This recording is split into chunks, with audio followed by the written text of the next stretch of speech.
Comisión trae un mensaje de Dios para ti. Edifica tu fe con estas palabras de vida, victoria y poder.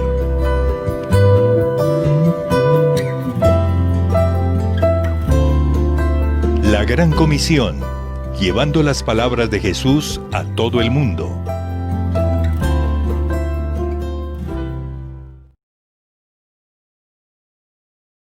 Buenos días, queremos saludar a la Iglesia La Gran Comisión, a sus directores, a las 14 iglesias que se reúnen permanentemente en sus diversos lugares. La iglesia que comenzó en Ibagué como su capital, donde comenzó el ministerio, y luego ahora está trasladada en la ciudad de Bucaramanga. Y todos los pastores que con su gente están predicando la palabra. Es un gusto estar con ustedes, gracias por la invitación, y vamos a orar para que la palabra de Dios penetre en lo más profundo de nuestras vidas.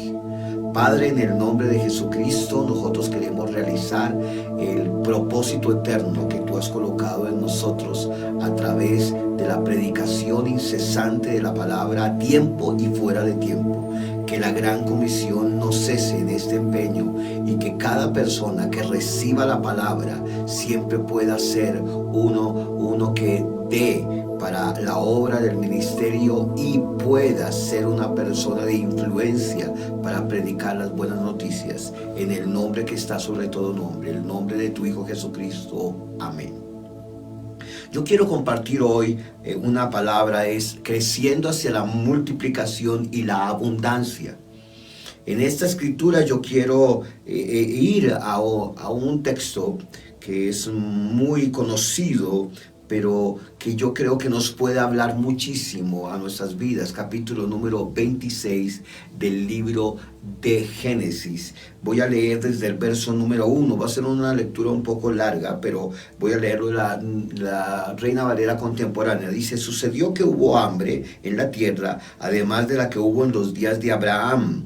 Así que Isaac se fue a vivir en Gerar con Abimelech, rey de los filisteos, y el Señor se le apareció y le dijo: no vayas a Egipto, quédate a vivir en la tierra que yo te diré, habita como extranjero en esta tierra, yo estaré contigo y te bendeciré. Y a tu descendencia les daré todas estas tierras, y así confirmaré el juramento que le hice a Abraham tu padre. Multiplicaré tu descendencia como las estrellas del cielo, y a tu descendencia le daré todas estas tierras. Todas las naciones de la tierra serán bendecidas en tu simiente, porque Abraham escuchó mi voz y guardó mis preceptos, mis mandamientos, mis estatutos y mis leyes. Y así Isaac se quedó a vivir en Gerar. Los hombres de aquel lugar le preguntaron acerca de su mujer y él respondió: es mi hermana. Y es que tuvo miedo de decir es mi mujer, al pensar que tal vez los hombres de aquel lugar lo matarían por causa de Rebeca, pues ella era de hermoso aspecto.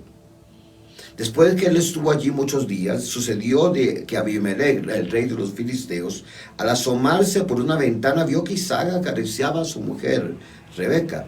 Entonces Abimelech llamó a Isaac y le dijo: así que en realidad ella es tu mujer, ¿por qué entonces dijiste que era tu hermana? Isaac le respondió: es que pensé, tal vez por causa de ella pueda morir. Pero Abimelech le dijo: ¿por qué nos has hecho esto? Un poco más, si alguno del pueblo hubiera dormido con tu mujer, nos habrías hecho pecar. Entonces Abimelech ordenó a todo su pueblo: el que toca a este hombre y a su mujer puede darse por muerto. Isaac sembró en aquella tierra, Dios lo bendijo y este año cosechó 100 veces lo sembrado y se hizo rico y prosperó. Tanto se engrandeció que llegó a tener mucho poder. Tuvo rebaños de ovejas y manadas de vacas y mucha servidumbre. Los filisteos lo envidiaban. Todos los pozos que en los días de Abraham su padre había abierto sus criados, los filisteos los habían tapado y rellenado con tierra. Por su parte Abimelech le dijo a Isaac: apártate de nosotros, pues te has hecho más poderoso que nosotros. Entonces Isaac se fue y se acampó en el valle de Gerar, se quedó a vivir allí, volvió a abrir los pasos de agua en los días de Abraham su padre, que su padre había abierto, y que después de la muerte de Abraham los filisteos habían cegado, y volvió a ponerle los nombres que su padre le había dado. Luego los siervos de Isaac cavaron en el valle y encontraron un manantial de agua viva. Entonces los pastores de Gerar contendieron con los pastores de Isaac y pues decían, esta agua es nuestra. Por eso llamó Isaac a ese pozo Esek, porque habían contendido con él. Abrió otro pozo y también riñeron por él y lo puso por nombre Signa. Luego se apartó de allí y abrió otro pozo y ya no riñeron por él, así que le puso por nombre Rehoboth, porque dijo, ahora el Señor nos ha hecho prosperar, así que fructificaremos en la tierra. De allí se fue a Berseba y esa misma noche el Señor se le apareció y le dijo, yo soy el Dios de tu padre Abraham, no tengas miedo, yo estoy contigo y por causa de Abraham mi siervo yo te bendeciré y multiplicaré tu descendencia. Y él hizo un altar, ¿cierto? Y luego plantó allí mismo su tienda y sus siervos abrieron un pozo. Ahora, esa lectura rápida de esa escritura es extraordinaria. Lo que pasa allí. Cuando usted nace de nuevo, y aquí la gente de la Gran Comisión saben que es el nuevo nacimiento, cuando se recibe a Jesucristo y se cree en la obra que Jesucristo hizo una sola vez y para siempre en la cruz del Calvario. Ustedes, pastores de las 14 iglesias, junto con el pueblo que Dios les ha asignado, ustedes saben lo que es el nuevo nacimiento. Cuando usted nace de nuevo, usted es justo y empieza entonces a caminar en la justicia de lo que es en Cristo. Muchas cosas empiezan a suceder en nuestras vidas. Muchas cosas comienzan a proceder en nuestra vida.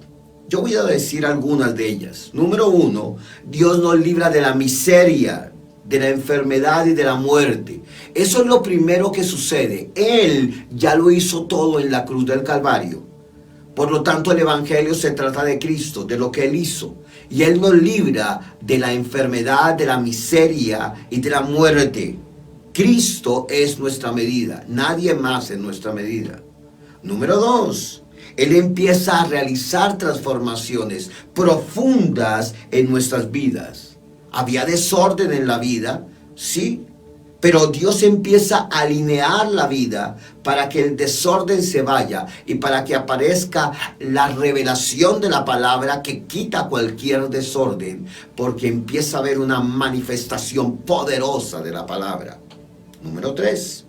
Dios también comienza a trabajar en nuestro hombre interior, librándonos de la codicia y de la avaricia. Número 4. Podemos empezar a experimentar de la abundancia de Dios en cada área de la vida. Y número 5.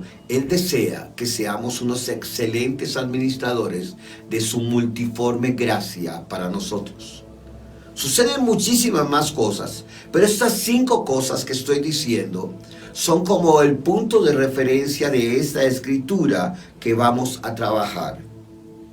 Quiero decir, después de esas 5 cosas, que hay 3 cosas que son fundamentales en este tiempo para sus iglesias, para las 14 iglesias, para las personas de cada una de las iglesias. Y para todos nosotros es, en este tiempo difícil para el mundo, la iglesia no puede olvidar 3 aspectos. Generosidad, número 1. Contentamiento, número 2. Y administración. Voy a volverlas a repetir. Generosidad, número 1. Contentamiento, número 2. Y administración, número 3. El panorama de esta escritura es muy especial. Ese contexto está en el capítulo 26, versículo 1 al 5. Pero dice el texto en el verso número 6 que Isaac fue a Gerar. La palabra Gerar significa un sitio asignado de abundancia y de paz. Sitio asignado de abundancia y de paz. Viene una circunstancia, usted la leyó ahí conmigo, de Rebeca, Abimelech, etc. Pero yo quiero que vaya conmigo al verso número 12. Dice que él sembró en aquella tierra y cosechó en aquel año el 100%, y el Señor le bendijo. Ese hombre, en medio de la situación, había hambre, había dificultad en esa tierra. Dios le dijo que sembrara allá el 100 y recogió una cosecha del 100 por 1. Pero observe el verso número 13. 4 cosas hay aquí. Dice el texto que se enriqueció, fue prosperado, se engrandeció y se hizo muy poderoso. Otra vez, 4 cosas. Se enriqueció, fue prosperado, se engrandeció y se hizo muy poderoso. Es lo mismo que va a decir luego la escritura en Isaías capítulo 52, en el verso número 13, hablando acerca de Jesús. Exactamente. Isaías capítulo 52, verso número 13, que es la antesala del capítulo 53, que es el capítulo profético por excelencia en la Biblia para hablar de la muerte de Cristo en la cruz. Entonces uno lee desde Isaías 52, verso 13, hasta Isaías 53, verso número 12. La palabra va a decir que Jesús fue engrandecido, fue enriquecido, prosperado, engrandecido y se hizo muy poderoso. Y luego pasó por la cruz. Pero luego el capítulo 54 de Isaías dice que ahora viene engrandecimiento y provisión para los que estamos en Cristo, que es lo mismo que va a decir el capítulo número 55. Toda la palabra profética se va a cumplir. Ahora nosotros estamos en Cristo. Y la Biblia entonces dice que nosotros estamos engrandecidos, estamos enriquecidos, prosperados, y el poder de Dios nos habita. Si usted observa el verso 14 ahora de Génesis 26, mire el verso 14. Vinieron conflictos ante la prosperidad de este hombre. ¿Dónde nacen muchas veces los conflictos contra la iglesia, contra el pueblo de Dios? Usted ha notado que cuando una iglesia empieza a crecer, a tener provisión de parte de Dios, la gente empieza a ser bendecida, la gente empieza a tener envidia. La gente no tiene problemas cuando abren un bar a un lado. La gente no tiene problemas cuando abren una discoteca a un lado, cuando abren una licorería o juegos de azar al lado. Pero cuando la iglesia tiene un lugar y empieza a crecer, la gente empieza a tener envidia. Es muy particular esto. La humanidad es así.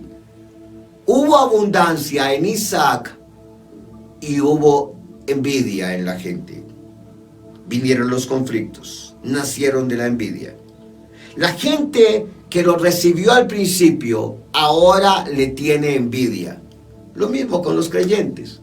La gente cuando no está en Cristo, una persona tiene una buena relación más o menos, pero cuando se convierten, le van a decir lo primero: a usted le lavaron el cerebro, le están quitando la plata, etcétera, etcétera. Cuando empieza a prosperar un creyente, le tiene envidia a la gente. Antes estaba en la mala, como dicen los muchachos. Ahora está en Cristo, pero le tienen envidia.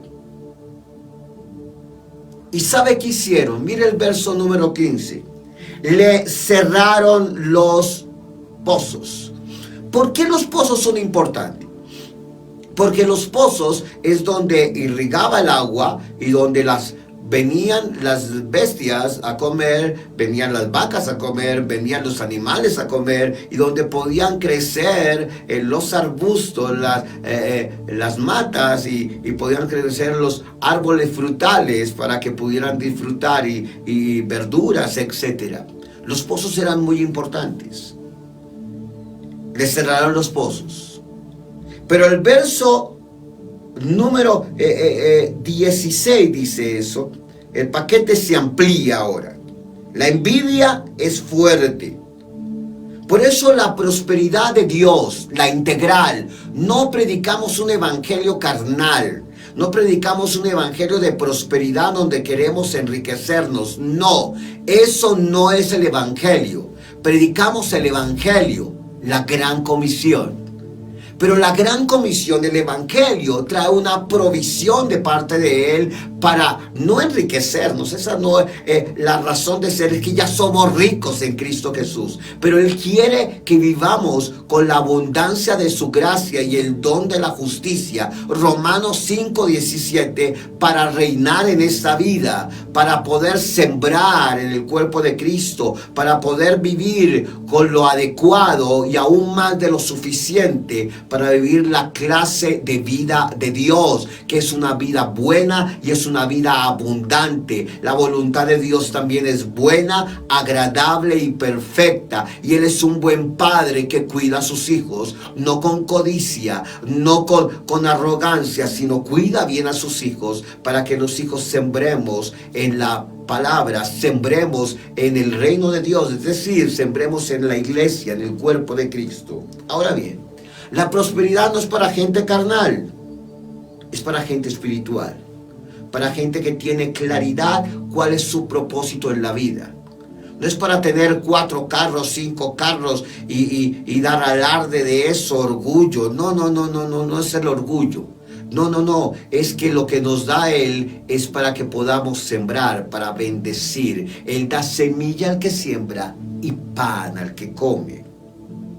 ¿Qué hizo Isaac? En el verso 17 dice que se fue de allí y se fue para el valle de Gerar, más abajo. Y ahora mire el verso número 18. No te desanimes. Él volvió a cavar los pozos. La gente lo criticó, pero él volvió a cavar los pozos, ya en otro lugar. Él no quería estar en contienda con ellos, pero él siguió haciendo lo que Dios le había dicho. No te detengas. Vuelve a cavar los pozos, le dijo. ¿Qué sucedió? Sucedió que en el verso 19 tuvo un pozo de aguas vivas. ¿No es eso ahora en la palabra para nosotros? En Juan capítulo número 7, en el verso número 37, dice de manera extraordinaria, hablando que Jesús estaba en una fiesta, en la fiesta de las enramadas. Dijo algo especial. Hay 3 momentos en esa fiesta, en el capítulo número 7, del versículo 1 al 37, 3 momentos. Pero en la última parte de la fiesta, en el día más importante de la fiesta, Jesús, puesto en pie, gritó y dijo: si alguno tiene sed, venga a mí y beba, y de su interior correrán ríos de agua viva. Y esto hablaba del Espíritu Santo. Cuando usted, que es de la gran comisión, tiene ríos de agua viva que están por dentro, usted va a predicarle el mensaje a otros. Usted va a dejar que la iglesia no se paralice. Usted va a seguir sembrando en su iglesia. Usted va a seguir que corra la palabra, porque hay ríos de agua viva por dentro. Lo que hizo Isaac es siguió sembrando en aquella tierra, ahora en el valle, y hubo ríos, pozos de agua viva. Pero hubo contención, sí. En el verso 20 dijo que también hubo contención. Es más, el verso número 21 hubo enemistad. Cada uno de esos nombres está hablando de altercados, de contención, de enemistad. La envidia paraliza a muchos cristianos también, porque algunos le tienen envidia, pero no se paralice con la envidia. No se desanime. No mire que estos tiempos son lo más terrible. No, hable bien de su buen Dios. Hable bien del Padre Dios. Hable bien, porque usted de la gran comisión dice que yo estaré con ustedes hasta el fin del mundo. Yo estaré con ustedes. Es decir, Él no nos abandona. No solamente no nos abandona, sino que vive dentro de nosotros. No se desanime en esta temporada. Siga siendo generoso. Siga sembrando, sea generoso, siembre. Pero además de sembrar, sea un buen administrador, administrador de la multiforme gracia de Dios. Y fuera de eso, viva en contentamiento, que no es resignación, no es pasividad, sino viva el momento con lo que está teniendo, pero siga sembrando. Es fundamental eso. Hubo contención, hubo enemistad, hubo envidia, pero él siguió cavando los pozos. Él no se detuvo a eso. Escúcheme bien. Pero en el verso número 22 dice que ya no hubo más altercados. Llega un momento que los envidiosos van a desear lo que usted tiene. Llega un momento que la gente envidiosa va a decir, oiga, pero a usted le va bien. ¿Qué es lo que hace que le vaya bien? Dice, yo tengo una palabra de parte de Dios. Yo soy de la Gran Comisión. Yo quiero decirle que la Gran Comisión comienza en muchas escrituras hablan de la Gran Comisión, pero hay una escritura especial que está en Mateo capítulo 28, verso número 16. A veces pensamos que la Gran Comisión comienza ir y hacer discípulos a todas las naciones. Les doy autoridad. Sí, pero comienza antes. Comienza en el verso 16. Comienza con la adoración. Ellos le adoraron aun cuando algunos dudaban. Comienza desde la adoración. Desde la adoración comienza la Gran Comisión. Y la adoración a la adoración le precede la palabra. Cuando usted tiene los ríos de agua viva por dentro, no importa la envidia, no importa que le cierren los pozos, no importa que venga alguien a altercar contra usted, a enemistarse con usted, usted no va a entrar en esa contienda. Usted sabe que no tiene lucha contra carne, contra sangre, sino que usted toma de la autoridad que tiene en Cristo Jesús, y usted es un adorador, tiene una palabra, y como tiene una palabra, aquel que es la palabra, Jesucristo, lo envía a usted, porque Él tiene toda autoridad en los cielos y en la tierra. Y ahora la iglesia tiene la autoridad que ha sido delegada por Él para anunciar las buenas noticias del Evangelio. Dígale a la gente que hay un Salvador, dígale a la gente que hay un Señor, dígale a la gente que hay ríos de agua viva, que en medio de un mundo que hay catástrofes, que hay pandemias, que hay dificultades, usted tiene una palabra, usted tiene una respuesta para la humanidad. Usted tiene la respuesta que es la persona de Jesucristo. Él habla más. Escúcheme bien, en este tiempo difícil, la palabra pandemia, dice en el Salmo número 91, la palabra pandemia significa que habla. La raíz en hebreo es que habla. Pero la Biblia dice que Cristo habla más. Él es el logos, Él es la palabra. La palabra en hebreo, para hablar de palabra, significa davar. Es la misma raíz de la otra, de pandemia, en cuanto que habla. Pero davar es la palabra que habla. Dios hace todo con su palabra. No dejes que la contención, que la enemistad, que la envidia siga manifestando con su cizaña en nuestras vidas. No, usted hable la palabra, declare la palabra, siembre, sea generoso, pero además viva, administre bien los recursos que Dios le da y viva en contentamiento. Esta es una temporada como siempre, pero esta es una temporada especial en la cual ustedes y nosotros, los que somos pastores, no nos hemos podido reunir en nuestros lugares, pero nosotros sabemos que nos volveremos a reunir. Lo normal de una iglesia es reunirse, porque el día de Cristo está cerca. El día de Cristo que venga por su iglesia está cerca. Pero mientras tanto vamos a seguir haciendo la Gran Comisión. Vamos a seguir predicando el mensaje poderoso del Evangelio, de su extraordinaria gracia.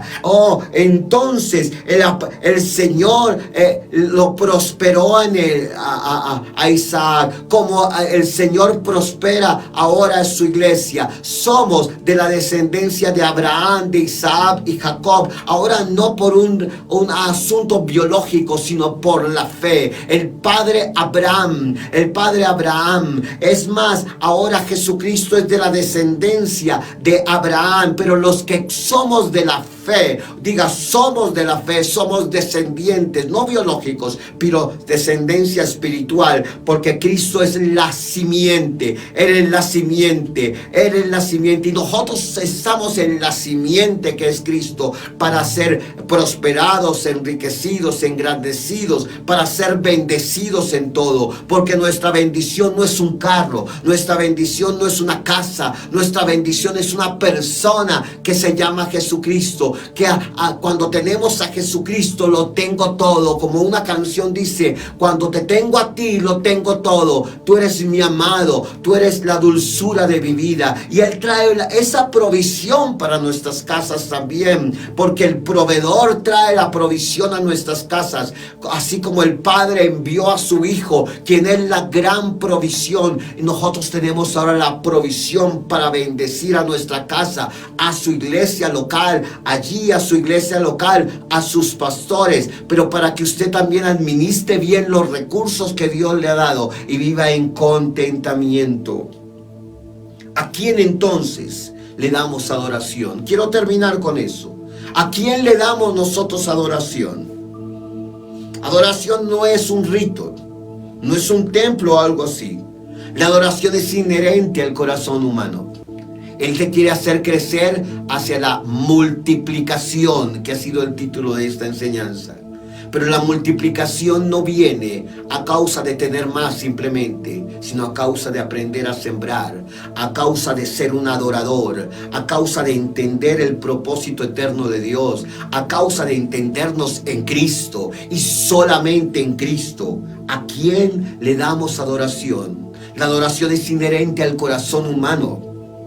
¿A quién le doy adoración? Yo quiero decir, para finalizar, 4 cosas que identifican si nosotros estamos adorando a aquel que es la razón y el sustento de nuestras vidas, que nos quiere hacer crecer hacia la multiplicación y la abundancia. La abundancia no es algo, la abundancia es alguien. Él es la abundancia para nuestras vidas. Número 1, aquello a lo cual le das el crédito. ¿A quién adoras? Una pregunta es, ¿a quién adoras? Aquello al que le das el crédito de la vida, aquello a lo cual le das tu confianza. Si le das el crédito de tu trabajo, de lo que tienes, todo a Él, entonces, y en quien colocas tu confianza, entonces hay un camino de adoración para la gente de la Gran Comisión. Número 2. Aquello a lo cual le das tu atención. Ustedes se reúnen por estas redes sociales en la semana, etcétera. Hay mucho trabajo en la semana, muchos con los hijos, también hay muchos rollos allí con lo que hay que hacer con los niños, de las tareas y los trabajos, y todo el tiempo ahí metidos en las redes sociales, o nos toca ahí con internet. Yo sé lo que usted está viviendo en muchos lugares. Hay personas que también trabajan, han sido trabajadores independientes, y en estos tiempos no han tenido la provisión, pero Dios dice que Él no te va a dejar. ¿A quién le das tu atención? Este es un mundo saturado de información que quiere captar tu atención, que quiere lanzarte malas noticias. Por eso pandemia es la que habla. Todo el tiempo en las noticias también se habla. La atención no es barata. ¿A quién captura tu atención? Dice, puesto los ojos en Jesús, el autor y consumador de la fe, el cual por el gozo puesto delante de él sufrió el oprobio y menospreció todo esto a causa de su Padre y de nosotros. ¿A quién le das tu atención? Pon los ojos en Jesús. Número 3. Tercera cosa para identificar adoración: aquello a lo cual le das tu tiempo. Tú estás invirtiendo ahora tu tiempo aquí. Ustedes en su iglesia invierten el tiempo, los pastores invertimos el tiempo, la vida, pero todo creyente podemos darle nuestro tiempo a Él. Nuestro tiempo. Ahora, los días son malos, dice la Biblia en Efesios capítulo 5. Antes éramos tinieblas, ahora somos luz. Ahora caminemos como hijos de luz. ¿A quién le damos nuestro tiempo para crecer hacia la multiplicación y la abundancia? Sigue sembrando, no descanses, sigue siendo generoso, vive en contentamiento, pero administra bien los recursos de Dios. Y número 4, una línea para identificar la adoración es: ¿a quién le doy mis recursos? Muy importante. ¿A quién le doy mis recursos? Nuestra gran tentación en todo este tiempo, y siempre ha sido de la iglesia, es: yo primero hago mis cosas y yo después le doy a Dios. No, primero dale a Dios. Ese hombre sembró en una tierra donde había, en una época donde había mucha hambre, como nunca la había habido, y cosechó en aquel tiempo el 100 por 1, en el capítulo 26, versos 12, 13 y 14. Yo creo que la iglesia se mueve hacia una nueva temporada, a una temporada de adoración sublime, de ir por la gran comisión, de predicar las buenas noticias del Evangelio. Y requerimos de gente que sea generosa, que administre bien y que viva en contentamiento. El dinero expresará lo que honramos. Yo no honro nada en lo que no doy mi dinero. Escúcheme bien. Yo no honro nada en lo que no doy mi dinero. La honra siempre está unida a mis recursos. La generosidad es una llave maestra. Si das, vas a entender el recibir. Porque yo doy y devuelvo a las fuentes de donde recibí la palabra. Yo doy porque voy a las fuentes de donde yo recibí la palabra. Dios reordena siempre el manejo de las finanzas. Si no podemos confiar en las finanzas, sembrando, posiblemente no podemos confiar en Dios en otra área. Él no quiere tu dinero, Él quiere tu vida. Pero cuando tú le entregas tu vida, Él dice: voy a buscar en tu corazón dónde están los recursos fundamentales de tu adoración. Iglesia La Gran Comisión, 14 iglesias, bendecidos. El pastor presidente y cada uno de los que son coordinadores como pastores en cada una de las regiones. Es un tiempo para la Gran Comisión que comienza con la adoración, para sembrar generosamente, para vivir en contentamiento, administrar adecuadamente, por encima de cualquier envidia, por encima de cualquier contención. No vamos a parar, porque Jesucristo viene pronto por su iglesia. Son bendecidos en el nombre